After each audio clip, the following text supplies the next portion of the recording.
বন্ধুরা করেছি মুগ ডাল দিয়ে স্কোয়াশের ঘন্ট। তো আমি কিভাবে রান্নাটা করছি একটু দেখো। আমি নিয়েছি এখানে কুচিয়ে রাখা স্কোয়াশ, চেরা কাঁচা লঙ্কা আর কিছুটা মুগ ডাল আমি ধুয়ে নিয়েছি।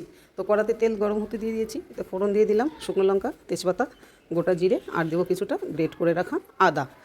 একদম সম্পূর্ণ নিরামিষ রান্না হবে, কোনো পেঁয়াজ রসুন এতে ব্যবহার হবে না, কিন্তু খেতে খুব ভালো লাগবে।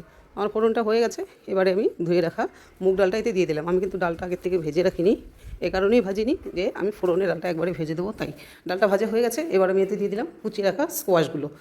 এবার ডালের সাথে স্কোয়াশটাকে খুব ভালো করে কিছুক্ষণ কষিয়ে নেবো আস্তে আস্তে। তো তোমরা এভাবে করে খেয়ে দেখবে, খাওয়ার পরে আমাকে কিন্তু অবশ্যই কমেন্টে জানাবে যে এটা খেতে কেমন হয়। আর উত্তরবঙ্গের একটা বিশেষ সবজি হচ্ছে স্কোয়াশ, খুব ভালো লাগে খেতে, আমার তো বিশেষ করে খুবই ভালো লাগে। তো আমার কষানো হয়ে গেছিলো, তারপরে এবার আমি এতে দিয়ে দিয়েছি পরিমাণ মতো লবণ, হলুদ, একটু জিরের গুঁড়ো আর একটু ধনের গুঁড়ো। তো এবার এটা দিয়ে আরও কিছুক্ষণ ভালো করে আমি কষিয়ে নেব। রান্না তো কষানোতেই টেস্ট, যত ভালো কষানো হবে রান্নার টেস্ট তত ভালো হবে। তো আমি পুরোটা কষিয়ে নিয়েছি, এবার এতে দিয়ে দিলাম সামান্য গরম জল। স্কোয়াশ এমন একটা রসালো সবজি যে এর নিজেরই অনেকটা জল থাকে, তো সেই জলে আর একটু গরম জলে ডালটা কিন্তু খুব ভালো ফুটে উঠবে। আমি এবার এটাকে ঢেকে দেবো মিডিয়াম আছে, 5 থেকে 7 মিনিট এটাকে ঢেকে ঢেকে রান্না করে নেব। তো ঢেকে দিলাম, আমার রান্না কিন্তু প্রায় কমপ্লিট দেখো। এবার আমি এতে দিয়ে দিচ্ছি সামান্য চিনি আর একটু ভাজা জিরের গুঁড়ো।